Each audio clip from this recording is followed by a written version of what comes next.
अन्नदाता, अन्नदाता, नीत तुम्हारा अन्नदाता, पग पग पर है संग तुम्हारे अन्नदाता। लहू किसानों का बन के पसीना सींचता है धरती का सीना, मेहनत का तेरी हक दिलवाने, नई तकनीक नई खोज बताने।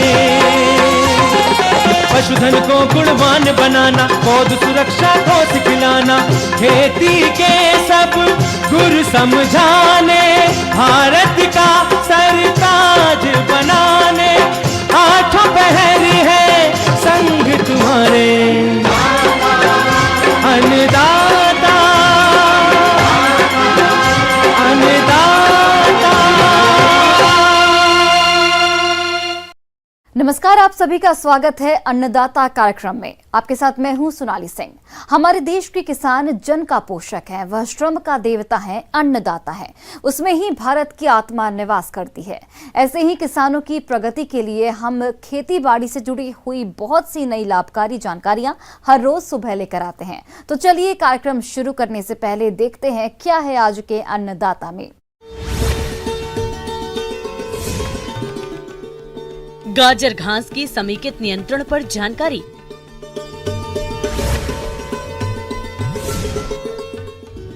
पशुओं में थनैला रोग की रोकथाम के उपाय,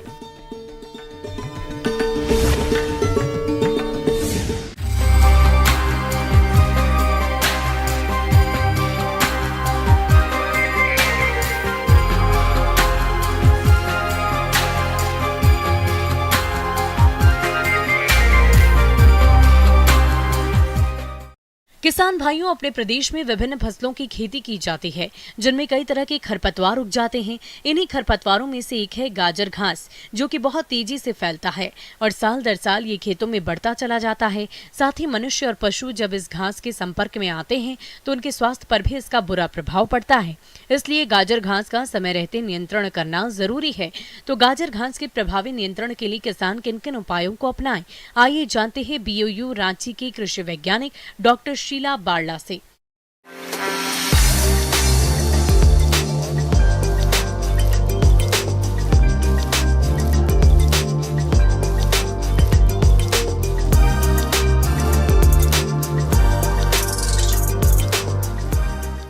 किसान भाइयों नमस्कार।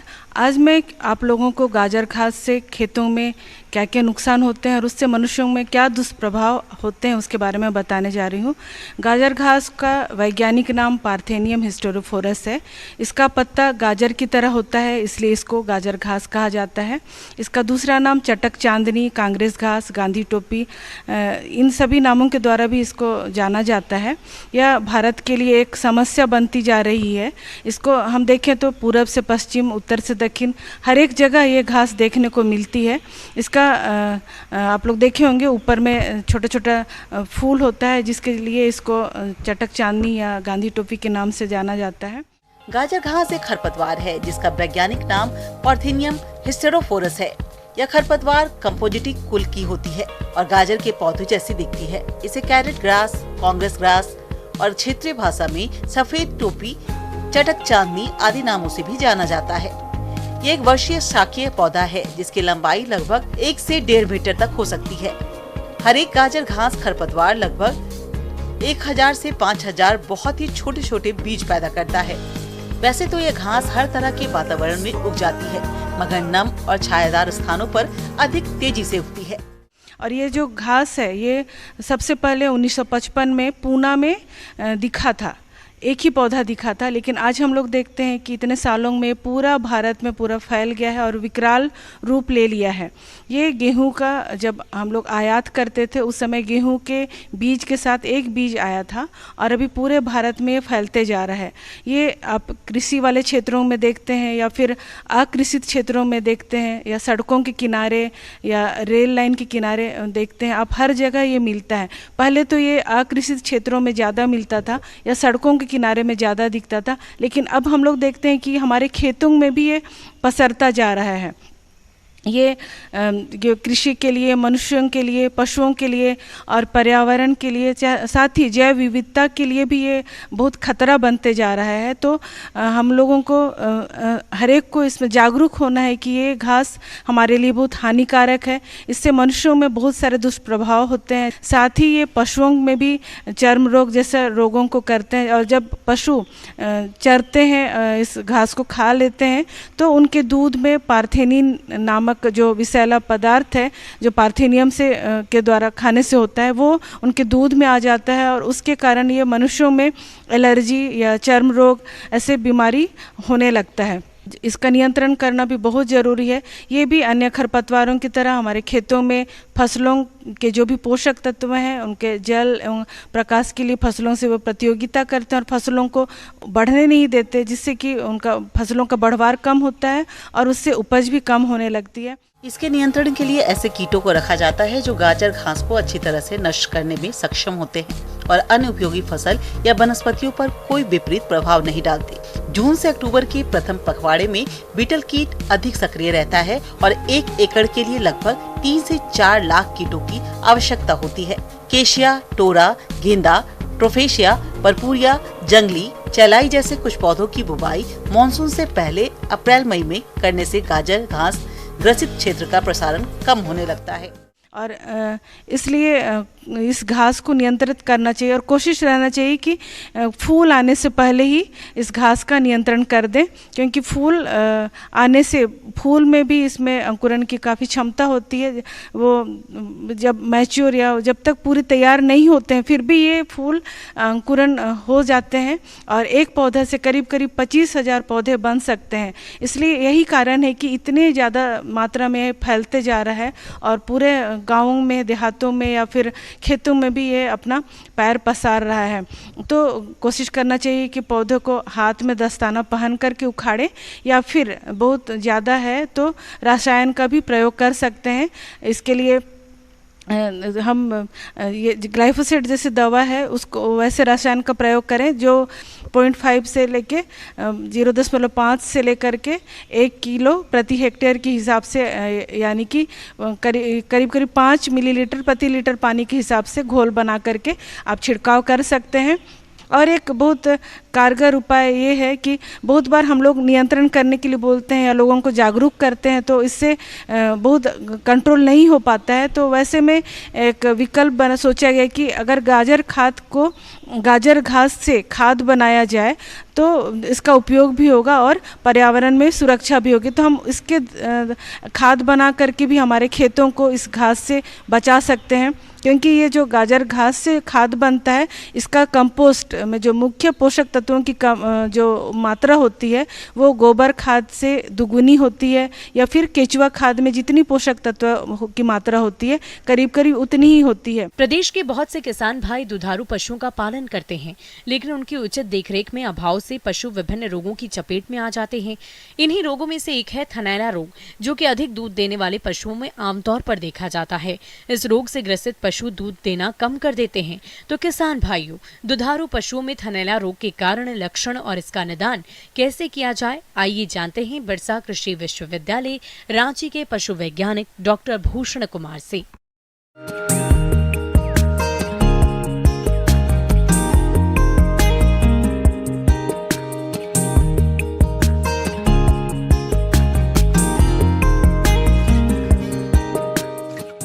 नमस्कार पशुपालक भाइयों, आज हम बात करेंगे थनैली के बारे में, जिसे कि मैस्टाइटिस भी कहा जाता है।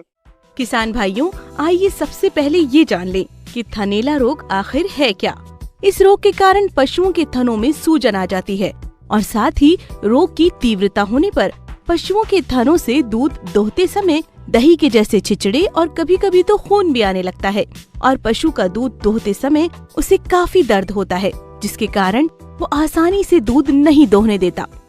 ये बीमारी का जो प्रमुख लक्षण है उसमें है कि हम जो दुधारू पशुओं के जो थन है, थन में की शुरुआत में थन में सूजन आ जाती है, उसमें गर्माहट रहती है और बाद में क्या होता है कि ये थन लकड़ी की तरह कड़ी हो जाती है अगर इसका इलाज नहीं किया जाए तो ये। और इस स्थिति में क्या होता है कि हमारे दुधारू पशु का जो उत्पादन है वो घट जाएगा, पशु क्या होता है, पशु अशांत हो जाएगी खाना पीना भी खान पान उससे कम हो जाएगा। इस स्थिति में क्या होता है, हमारे जो क्या होता है पशु का जो उत्पादन है बहुत भारी कमी आ जाती है।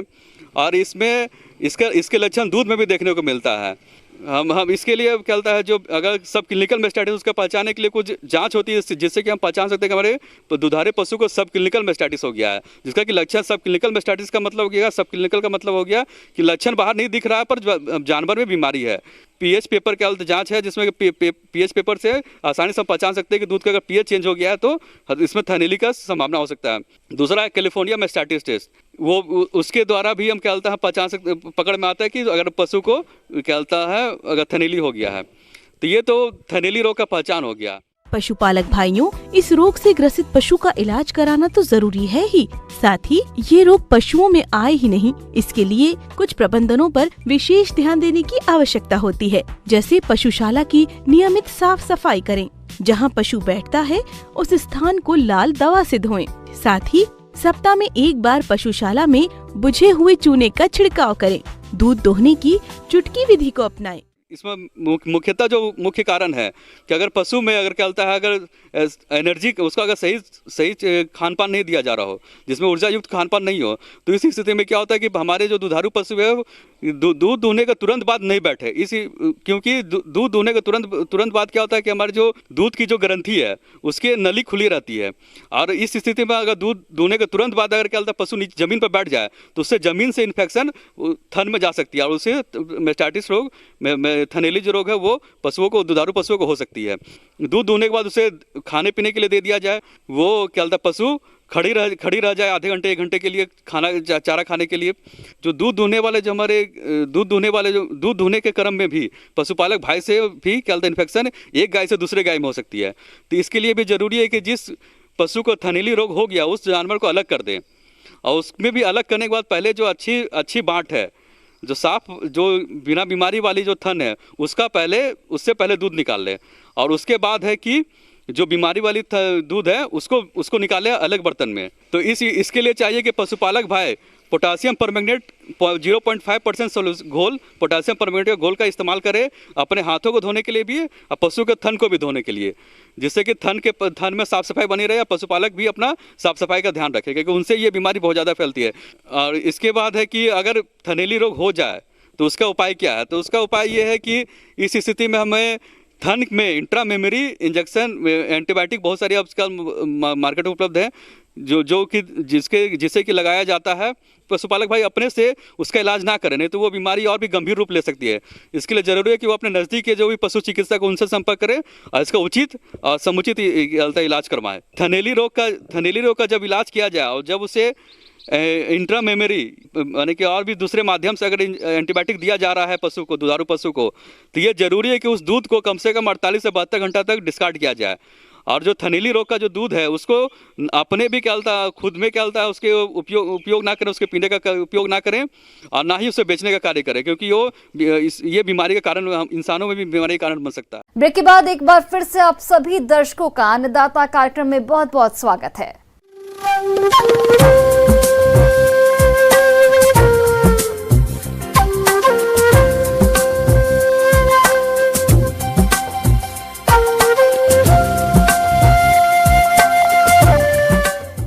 मौसम विभाग के रिपोर्ट पर साप्ताहिक कृषि सलाह इस प्रकार है।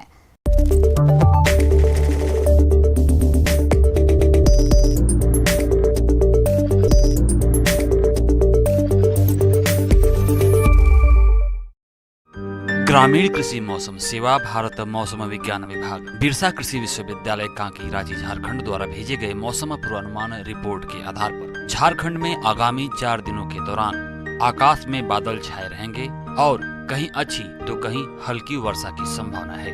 ऐसे में इन क्षेत्रों के किसान भाइयों को सलाह दी जाती है कि किसान भाई ऊपरी और मध्यम जमीन में विभिन्न फसलों की बुआई का कार्य जारी रखें। बीज बोने के पहले अनुशंसित फफूंदनाशी दवा से अवश्य बीजों को उपचारित कर लें। अगर खेत में दीमक का प्रकोप अधिक हो तो मिट्टी में नीम अथवा करंज की खली अच्छी तरह से मिला दें और बीज को बोने से पहले कीटनाशी दवाओं से उपचारित अवश्य करें। दलहनी फसल के बीज को राइजोबियम कल्चर से उपचारित अवश्य करें। धान की फसल को छोड़कर अन्य सभी फसलों की बुआई मेड़ बनाकर ही करें। रोपा धान वाले खेतों में जल जमाव के लिए मेड़ को दुरुस्त रखें और विभिन्न सब्जियों एवं फसलों के खेतों में जल निकास की उचित व्यवस्था बनाए रखें। धान की बीज स्थली में समुचित नमी बनाए रखें और बीज स्थली के चारों तरफ जल निकास के लिए बनाई गई नालियों को दुरुस्त रखें। पहले से उगाए गए 10 से 12 दिनों के बिचड़े में यूरिया का बुरकाव 2 किलोग्राम प्रति 100 वर्ग मीटर क्षेत्रफल की दर से करें और यूरिया के भुरकाव से पहले मिट्टी में उपलब्ध नमी का अवश्य ध्यान रखें। जो किसान भाई अभी तक बिचड़ा तैयार करने के लिए बीज स्थली में बीज नहीं डाल पाए हैं, वे 3 से 4 दिनों के अंतराल पर क्रमशः 3-4 किस्तों में बीज बोएं और बीज स्थली को जमीन की सतह से थोड़ी ऊपर बनाएं।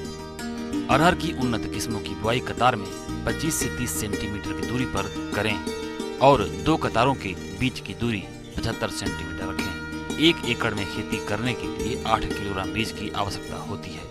बोने से पहले बीज को राइजोबियम कल्चर के साथ उपचारित कर लें। मड़ुआ की खेती सीधी बुआई के साथ साथ रोपा विधि से भी की जा सकती है। रोपा विधि से खेती करने पर उपज अच्छी मिलती है, अतः किसान भाई इसका बिचड़ा तैयार करने के लिए बीज को बीज स्थली में गिराएं और बीज स्थली के सतह को जमीन की सतह से थोड़ी ऊपर रखें। 1 एकड़ में खेती करने के लिए 3.5 से 4 किलोग्राम बीज की आवश्यकता होती है। सोयाबीन की उन्नत किस्मों की बुआई कतार से कतार 15 सेंटीमीटर की दूरी पर करें और 2 कतारों के बीच की दूरी 45 सेंटीमीटर रखें। 1 एकड़ में खेती करने के लिए 30 से 32 किलोग्राम बीज की आवश्यकता होती है। धान की सीधी बुआई के लिए ऊपरी जमीन में कम से कम तैयार होने वाली किस्मों और मध्यम जमीन में मध्यम अवधि वाले किस्मों का चुनाव करें। फसल में खरपतवार नियंत्रित करने के लिए बुआई के 2 से 3 दिनों के बाद खरपतवारनाशी दवा प्रेटिला क्लोर का छिड़काव 4 मिलीलीटर प्रति लीटर पानी के हिसाब से घोलकर करें। मकई की मध्यम अवधि वाली किस्म का चुनाव सिर्फ हरा भुट्टा की खेती के लिए करें और कम अवधि वाली किस्म का चुनाव दाना के लिए करें। बीज को कतार में 25 सेंटीमीटर की दूरी पर बोएं और 2 कतारों के बीच की दूरी 75 सेंटीमीटर रखें। फसल में खरपतवारों को नियंत्रित रखने के लिए बुआई के 2 से 3 दिनों के बाद खरपतवारनाशी दवा एट्राजिन का छिड़काव 4 ग्राम प्रति लीटर पानी के हिसाब से घोलकर करें। मूंगफली की गुच्छे वाले किस्म की बुआई 10 सेंटीमीटर पौधा से पौधा और 30 सेंटीमीटर कतार से कतार की दूरी पर तथा फैलने वाले किस्मों की बुआई 15 सेंटीमीटर पौधा से पौधा और 45 सेंटीमीटर कतार से कतार की दूरी पर करें। 1 एकड़ में खेती करने के लिए गुच्छे वाले किस्म के लिए 30 से 35 किलोग्राम और फैलने वाले किस्म के लिए 30 किलोग्राम बीज की आवश्यकता होती है। ऊपरी खेतों में ली जाने वाली फसलों में अरहर, उड़द, मंडुआ, ज्वार आदि की खेती को प्राथमिकता दें और जो किसान भाई ऊपरी खेतों में धान, मकई या मूंगफली की खेती करना चाहते हैं वे इसकी अंतर्वर्तीय खेती अनुशंसित विधि से अरहर फसल के साथ करें। जो किसान भाई बगीचा स्थापित करना चाहते हैं या कुछ फल अथवा लकड़ी का पौधा लगाना चाहते हैं और अभी तक गड्ढा नहीं खोद पाए हैं वे अविलंब गड्ढा खोदें और 2 गड्ढों के बीच की दूरी फल या लकड़ी के वृक्ष के लक्षण के अनुसार रखें। बंजर भूमि को उपजाऊ बनाने के लिए फल वृक्ष या दरख्त वाले पेड़ को लगाना चाहिए। जिन किसान भाइयों को नए फल के पौधे तैयार करने हों वे उनमें कलम बांधने के लिए रिंग कर दें। यह काम अमरूद और लीची के पेड़ों पर करें।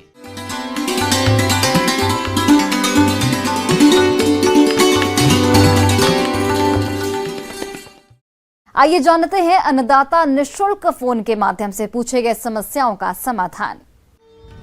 अन्नदाता निःशुल्क फोन संपर्क सेवा के माध्यम से पूछे गए प्रश्नों में से आज हमने जिस प्रश्न को कार्यक्रम में शामिल किया है उसे पूछा है ग्राम अमरपुर जिला सिवान के कृषक प्रेमपाल ने। ये औषधीय फसलों की खेती के बारे में जानकारी चाहते हैं। तो प्रेमपाल जी आपकी जानकारी के लिए प्रस्तुत है कार्यक्रम का ये अंश।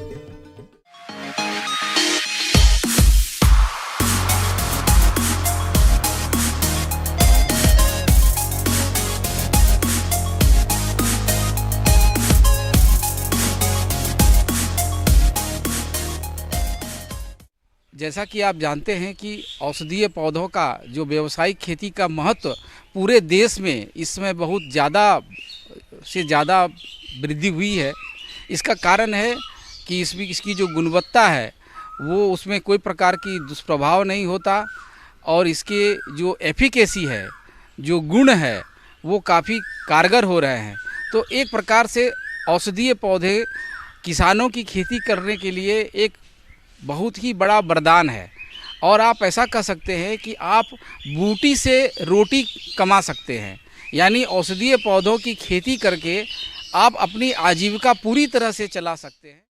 आयुर्वेद विश्व की सबसे प्राचीन चिकित्सा पद्धति है और इसमें औषधीय पौधों का उपयोग किया जाता है। कोरोना काल के समय देश दुनिया में औषधीय पौधों की मांग में बहुत अच्छी बढ़ोतरी हुई और औषधीय पौधों की खेती करने वाले किसानों ने अच्छा लाभ कमाया। भारत के अधिकांश किसान पारंपरिक फसलों के उत्पादन से जुड़े हुए हैं और अपने खेतों में गेहूं, चावल, मक्का, गन्ना, सरसों, मूंगफली आदि की बुआई करते हैं, जबकि औषधीय फसलों में सर्पगंधा, अश्वगंधा, ब्राह्मी, कालमेघ, कौच, सतावरी, सहजन में औषधीय पौधों की खेती से किसान प्रति इकाई क्षेत्र से ज्यादा आमदनी कमा सकते हैं। लेकिन इसमें आपको कुछ झारखंड के परिप्रेक्ष्य में जो परंपरागत ज्ञान है और जो कुछ विज्ञान के द्वारा अभी जो अनुसंधान हुए हैं, उन दोनों के ज्ञान को आपको मिलान करके जोड़ करके समझने की आवश्यकता है। क्योंकि औषधीय पौधों की जब भी हम खेती करते हैं तो उसकी गुणवत्ता ऐसी होनी चाहिए कि उसकी जो एफिकेसी है, जो उसका प्रभाव है, वो बिल्कुल बना हुआ रहे और जो क्वालिटी पैरामीटर है उस पर खरा उतरे। इसमें सबसे अच्छा है सीजन गिलोय का। गिलोय की कटिंग जिसमें 2-3 गांठ हो, उसे आप कटिंग करके अपने नर्सरी तैयार करके आप उसकी व्यावसायिक खेती कर सकते हैं। ये जो अभी मानसून का सीजन है, ये बिल्कुल वरदान है किसानों के लिए औषधीय पौधों के व्यावसायिक खेती करने के लिए। अगर प्रमुख औषधीय फसलों की बात करें तो इनमें है सहजन। सहजन में 90 तरह के मल्टीविटामिन्स, 45 तरह के एंटीऑक्सीडेंट गुण और 17 प्रकार के अमीनो एसिड पाए जाते हैं, इसलिए साल भर इसकी मांग बनी रहती है। लेमन ग्रास को आम भाषा में नींबू घास कहा जाता है। भारतीय लेमन ग्रास के तेल में विटामिन ए और सिंट्रोल की अधिकता होती है। लेमन ग्रास से निकलने वाले तेल की बाजार में बहुत मांग है। सतावर को शतावरी के नाम से भी जाना जाता है। सतावर एक औषधीय फसल है। इसका प्रयोग कई प्रकार की दवाइयों को बनाने के लिए होता है। बीते कुछ वर्षों में इस पौधे की मांग बढ़ी है। अश्वगंधा, ये एक झाड़ीदार पौधा होता है। इसकी जड़ से अश्व जैसी गंध आती है, इसलिए इसे अश्वगंधा कहते हैं। ये अन्य सभी जड़ी बूटियों में सबसे अधिक प्रसिद्ध है। इसी तरह से और भी कई क्षेत्रीय औषधियां हैं जिनकी खेती किसान कर सकते हैं। उसी तरह से घृत कुमारी, एलोवेरा, जिसमें अभी कॉस्मेटिक के लिए एक बहुत ही बड़ी इंडस्ट्री है एलोवेरा के लिए, और इसमें हैंड सैनिटाइजर भी इससे बनाया जा रहा है। तो इसके प्लांटिंग मटेरियल्स को लेकर के आप पहले एक मदर नर्सरी इस्टेब्लिश कर लीजिए और फिर उसके पफ से उसका प्रवर्धन कर सकते हैं। लेकिन अब चूंकि समय कम है और ये मानसून से पहले आपको तैयारी करके रखेंगे, तभी आप इसकी खेती मानसून के समय पर कर सकते हैं। और खेती प्रारंभ करने से पहले जो सॉइल की एनालिसिस का भी पूरी तरह से ध्यान रखना पड़ेगा। औषधि फसलों की खेती लगभग सभी प्रकार की भूमियों में आसानी से की जा सकती है। औषधि फसलों की खेती के लिए भूमि की तैयारी की बात है तो आमतौर पर भूमि की तैयारी किए बिना ही फसलों की बोनी कर सकते हैं, लेकिन व्यावसायिक खेती के लिए एक बार जुताई करना अच्छा रहता है। इसके अलावा इन फसलों में अधिकांश मात्रा में देशी खाद और कार्बनिक खादों का प्रयोग करना होता है। जहां बात फसलों की बुआई की दूरी की है तो विभिन्न फसलों के अनुसार इनकी बुआई और रोपाई दूरी अलग अलग होती है। जहां तक कुछ लोगों का ये प्रश्न होता है कि हम कौन से जर्मप्लाज्म कहाँ से ले, प्लांटिंग मटेरियल कहाँ से ले और कौन सा हमारे लिए उपयुक्त होगा।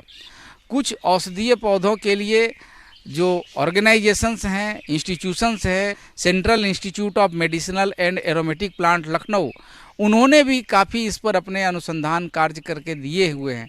हम लोग भी ऐसा करते हैं बिरसा कृषि विश्वविद्यालय के माध्यम से कि हम लोग भी जर्मप्लाज्म का कलेक्शन करते हैं। प्रारंभिक तौर पर इन सब चीज़ों से अवगत हो जाएं, इसके बाद ही खेती प्रारंभ करें। और हम सजेस्ट करेंगे कि आप पहले एक छोटे से पैमाने पर एक मदर नर्सरी लगाकर इसको पहले अपने जो सॉइल के साथ में इवोल्यूएट करिए, फिर खेती को लेकर के आगे बढ़िए। और साथ ही साथ उसकी प्रोसेसिंग कैसे करेंगे हार्वेस्टिंग के बाद, इसकी भी पूरी नॉलेज आपके पास होनी चाहिए। भंडारण किस प्रकार से करेंगे, क्योंकि जब तक गुणवत्ता युक्त औषधीय पौधों की खेती नहीं होगी तब तक उसका मार्केटिंग और उसके अच्छे दाम नहीं मिलेंगे। इसलिए इन सब चीज़ों से अवगत भी होना अति आवश्यक है।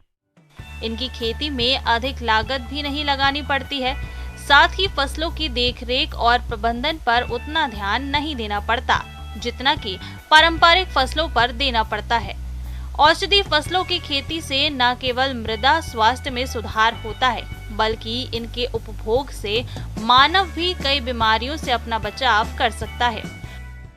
किसान भाइयों से ये भी मैं अनुरोध करूंगा कि अगर आपको औषधीय पौधों से या सुगंधित पौधों से के विषय में कोई भी किसी भी प्रकार की जानकारी प्राप्त करनी है तो आपका हम सहर्ष स्वागत करते हैं और आपको हम सही मार्गदर्शन करने की कोशिश करेंगे, ताकि आप औषधीय पौधों की व्यावसायिक खेती करके आप अपनी आजीविका के साथ साथ राष्ट्र को एक गुणवत्ता युक्त औषधीय उत्पाद दे सकते हैं और इस क्षेत्र में आप आगे अग्रता। किसान भाइयों, कृषि संबंधित समस्या या सुझावों के लिए आप हमें इस पते पर संपर्क कर सकते हैं। प्रोड्यूसर अन्नदाता news 18 Bihar Jharkhand, Ramoji film city Hyderabad 501512। साथ ही आप हमें ईमेल भी कर सकते हैं। हमारा ईमेल आईडी है p18annadatabihar@news18.com। इसके अतिरिक्त आप हमें निःशुल्क हेल्पलाइन नंबर 18008892 पर सोमवार से शनिवार सुबह 10 से शाम 4 बजे के बीच संपर्क कर सकते हैं। अब समय हो रहा है आपसे विदा लेने का। कल फिर से आपसे मुलाकात होगी कृषि से जुड़ी महत्वपूर्ण जानकारियों के साथ। नमस्कार।